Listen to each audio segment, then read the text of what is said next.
बहनों को जय मसीह की। मैं आपका स्वागत करता हूँ प्रभु यीशु के नाम अपने चैनल पर। और परमेश्वर आपको आशीष दे मेरे भाइयों। आज हम क्या जानेंगे मेरे प्रियो, आपने देख लिया होगा फोटो में। देखिए मेरे प्रियो, आज हम जानेंगे प्रभु यीशु के वचन को जानेंगे, जो मत्ती अध्याय 7 में लिखा है मेरे प्रियो कि तुम किसी पर दोष मत लगाओ। तुम दोष मत लगाओ कि तुम पर भी दोष न लगाया जाए। हम देखेंगे आज यीशु मसीह के इस वचन का कोई पालन नहीं कर रहा है। जो बड़ी बड़ी पादरी हैं, जो पास्ट हैं, जो हमें तो शिक्षा देते हैं, परंतु स्वयं इस वचन का पालन नहीं कर रहे हैं। मैं आप उनसे आज भी हाथ जोड़ के निवेदन करूंगा कि आप इस वीडियो को देख रहे हैं तो ज़रूर परमेश्वर के वचन को ग्रहण करें और प्रभु यीशु ने जैसा कहा है वो उसका पालन करें। हमें एक दूसरे की आप लोग बुराई मत करिए, चाहे कोई कितना भी बड़ा पादरी है, परमेश्वर का अभिषेक दास है, उसकी आप बुराई मत कीजिए। उसकी वीडियो को कट करके यूट्यूब पर मत डालिए मेरे प्रियो, क्योंकि कुछ यूट्यूब वाले चैनल वाले होते हैं मेरे प्रियो जो एक दूसरे की वीडियो को कट करके यूट्यूब पर वायरल कर रहे हैं। बहुत सारी वीडियो देखी बजेंद्र पादरी के बारे में, चंदन भाई और मेरे प्रियो बिशप पादरी के बारे में बहुत ज़्यादा वायरल हो रही है मेरे प्रियो। एक दूसरे की रिकॉर्डिंग वायरल हो रही है मेरे प्रियो। एक दूसरे पे इतना दोष लगा रहे हैं सभी लोग मेरे प्रियो, जो कि बहुत ही बुरा असर पड़ने वाला है मेरे प्रियो। जो विश्वासी लोग हैं, जो मसीह लोग हैं मेरे प्रियो, उन पर बहुत ही बुरा असर असर पड़ सकता है मेरे प्रियो इन वीडियो का मेरे प्रियो। मसीह समाज पर बहुत ही बुरा असर पड़ेगा मेरे प्रियो। इसलिए मैं आपसे निवेदन करता हूँ ऐसा सभी लोग ना करें मेरे प्रियो। कोई भी गलत है, कोई भी सही है, वो सब कुछ परमेश्वर जानने वाला है। हमें किसी भी परमेश्वर के अभिषेक दास पर दोष नहीं लगाना है, चाहे वो बजेंद्र पादरी हो या चंदन भाई हो या बिशप पादरी जी हो मेरे प्रियो। आपस में दोष लगाना बंद करो, परमेश्वर का भय मानो मेरे भाइयों। देखिए आज हम यही जानेंगे कि परमेश्वर ने हमें क्या आज्ञा दी है। और देखिए मेरे प्रियो, हम दोष लगा के हमें परमेश्वर का दंड के भागी हो जाएंगे मेरे प्रियो। जो लोग एक दूसरे पर दोष लगाते हैं उन्हें परमेश्वर का दंड सहन करना होगा मेरे प्रियो। इस वीडियो में हम बताएंगे कि परमेश्वर ने किस प्रकार से अपने दासों पर दोष लगाने वालों को छोड़ा नहीं है मेरे प्रियो। आप इस वीडियो में आज हम यही जानेंगे कि पुराने समय में भी या यीशु मसीह ने भी कहा है, और पुराने समय में भी देखेंगे जो परमेश्वर के नबी लोग थे उन पर लोगों ने दोष लगाया, उन पर बलवा किया, उन पर इल्ज़ाम लगाए मेरे प्रियो, तो उनको परमेश्वर ने क्षमा नहीं किया मेरे प्रियो। आज इस वीडियो में यही जानेंगे मेरे प्रियो, जिससे कि आप और मैं समझ जाएं कि हमें भी परमेश्वर के दासों पर, परमेश्वर के अभिषिक्त दासों पर कभी भी इल्ज़ाम या दोष नहीं लगाना चाहिए मेरे प्रियो। क्योंकि हम मसीह लोग ही एक दूसरे पर दोष लगाएंगे तो गैर विश्वासी तो फिर और हिम्मत आएगी उनमें, तो वो और हमसे दोष लगाएंगे मेरे प्रियो। वो कहेंगे जब खुद का ही घर में ही खुद का घर में ही आप लोग अपने परिवार को ही नहीं संभाल पा रहे हैं, खुद के मसीह लोग ही नहीं मसीह मसीह की बुराई कर रहे हैं, तो गैर मसीह तो हम पे छाई करके आएंगे मेरे प्रियो। वो तो हमारी फिर वो खुलकर बुराई करेंगे मेरे प्रियो। देखिए अब हम इसमें यही जानेंगे मेरे भाइयों। यहाँ पर देखिए मत्ती अध्याय निकालिए हिंदी बाइबल में 7 के ये 1 और 2 को पढ़िए मेरी प्रियो। यहाँ पर क्या लगा है, दोष मत लगाओ। देखिए यीशु मसीह ने क्या कहा मेरे प्रियो नए नियम में कि दोष मत लगाओ कि तुम पर भी दोष न लगाया जाए, क्योंकि जिस प्रकार तुम दोष लगाते हो उसी प्रकार तुम पर भी दोष लगाया जाएगा, और जिस नाप से तुम नापते हो उसी से तुम्हारे लिए भी नापा जाएगा। हम देखिए अब पुराने नियम की बुक खोलिए मेरे प्रियो। आप पुराने नियम की बुक को खोलिए मेरे प्रिय। आज हम बताएंगे देखिए परमेश्वर के दासों पर जिन्होंने दोष लगाया उनको उनका क्या इंजाम हुआ मेरे प्रियो। देखिए आप गिनती की बुक को ओपन कीजिए मेरे प्रियो। गिनती की बुक का 16 अध्याय निकालिए मेरे प्रियो। 16 अध्याय को हम 1 से लेके 6 तक पढ़ेंगे मेरे प्रियो। इसमें देखिए यहाँ पर इस वचन में आपको स्क्रीन पर दिखाई दे रहा होगा, हम देखिए पढ़िए मेरे प्रियो। कोरह जो लेवी का परपोता था मेरे प्रियो, कहात का पोता और यसहार का पुत्र था, वह एलियाब के पुत्र दातान और अबीराम और पेलेट के पुत्र ओन, इन तीनों रूबेनियों से मिलकर मंडली के 250 प्रधान जो सभासद और नामी थे उनको संग लिया, और वे मूसा और हारून के विरुद्ध उठ खड़े हुए और उनसे कहने लगे। देखिए मेरे प्रियो ये 3 लोग थे मेरे प्रियो, दातान और अबीराम और पेलेट के पुत्र ओन। देखिए मेरे प्रियो इन्होंने क्या किया था, मूसा नबी और हारून नबी थे ना, जो परमेश्वर के दास थे, अभिषेक दास थे मेरे प्रिय, जिनसे परमेश्वर बातें करता था, उनके ऊपर क्या किया, बलवा किया, उन पे दोष लगाया मेरे प्रिय। देखेंगे अब देखिए हम देखेंगे इस वीडियो में कि परमेश्वर के वचन के द्वारा देखेंगे कि इन पर दोष लगाने के कारण परमेश्वर ने इन्हें कितना भयानक दंड दिया मेरे प्रियो। देखते रहिए।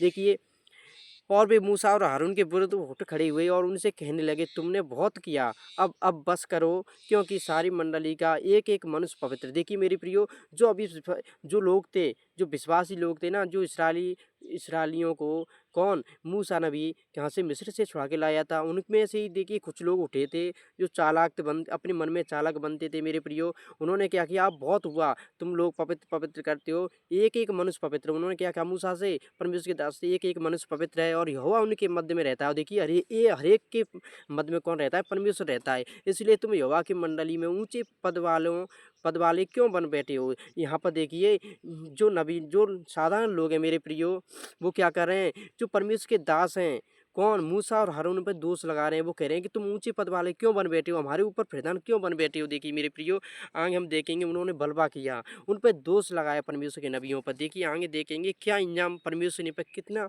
घोर दंड देगा मेरे प्रियो, जिसे देखकर हमारी और आपकी रूह कांप जाएगी मेरे प्रियो। देखिए मेरे प्रियो यहाँ पर क्या लिखा है, इसलिए हे कोरह तुम अपनी सारी मंडली समेत यहाँ यह करो। देखिए इसलिए अब देखिए क्या कहा मूसा नबी क्या कह रहे हैं, इसलिए हे कोरह तुम अपनी सारी मंडली के समेत यह करो, अर्थात अपना अपना धूप दान ठीक करो। अब देखिए हम अगले अध्याय पर चलते हैं मेरे भाइयों।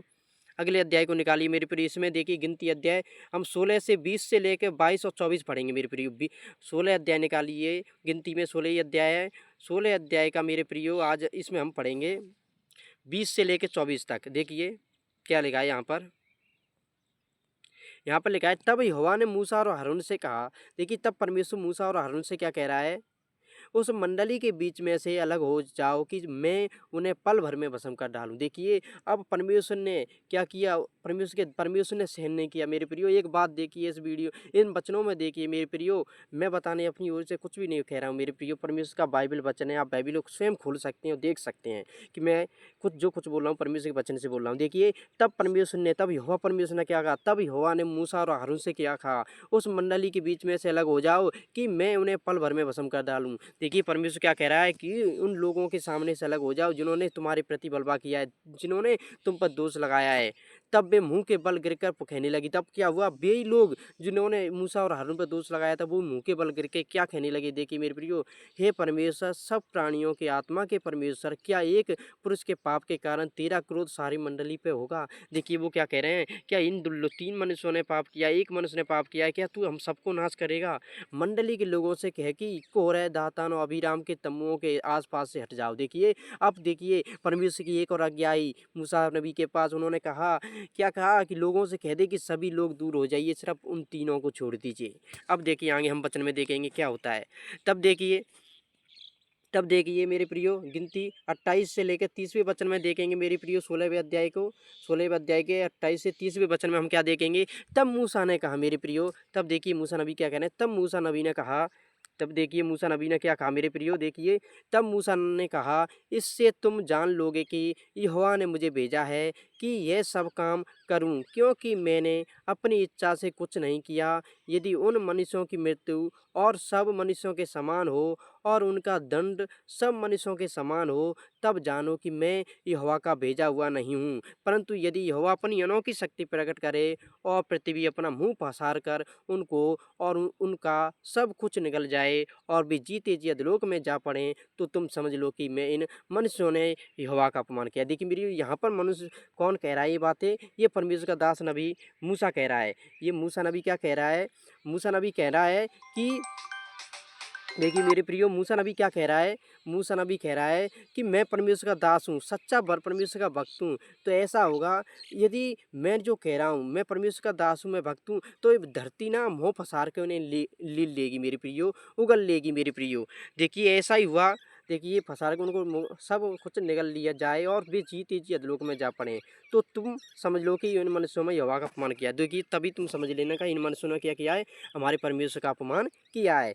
देखिए आगे हम देखते हैं, वह ये सब बातें कह ही चुका था कि भूमि पर, देखिए प्रियो मूसा नबी ने ये बातें कही थी, वह ये सब बातें कह ही चुका था कि भूमि उन लोगों के पाँव के नीचे फट गई। देखिए क्या हुआ, भूमि उनके लोगों के पाँव के नीचे से फट गई और पृथ्वी ने अपना मुंह खोल दिया और उनको और उनके समस्त घरबार का सामान और कोरह के सब मनुष्यों और उनकी सारी संपत्ति को भी निगल लिया और वे और उनका सारा घर बार जीवित ही अधोलोक में जा पड़ाई।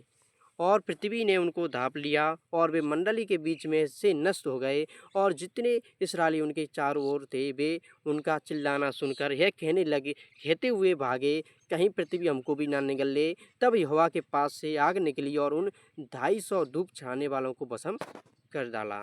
देखिए मेरे प्रियो, क्या हुआ, उन 250 मनुष्यों को भी क्या किया, परमेश्वर की आग ने भस्म कर दिया। देखिए मेरे प्रियो, जिन्होंने उन तीनों पुरुषों का साथ दिया था ना मेरे प्रियो, किसकी, मूसा के विरुद्ध में जो तीनों पुरुष उठे थे उनके साथ में 250 लोग उन्होंने अपनी ओर और कर लिए थे मेरे प्रियो। तो क्या हुआ था कि अब तब परमेश्वर ने क्या किया था, उन 250 लोगों को भी और तीनों मनुष्यों को पृथ्वी ने निगल लिया। कितनी भयानक उन्हें मौत दी गई है मेरे प्रियो, मृत्यु दी गई है। आप सोच के देखिए, उन्हें इतनी भयानक मृत्यु दी गई है। तो सोच के देखिए कि यदि आज के समय में जो लोग एक दूसरे पर दोष लगा रहे हैं, परमेश्वर की दासों की बुराई कर रहे हैं, तो परमेश्वर उन्हें क्षमा कर देगा मेरे प्रियो?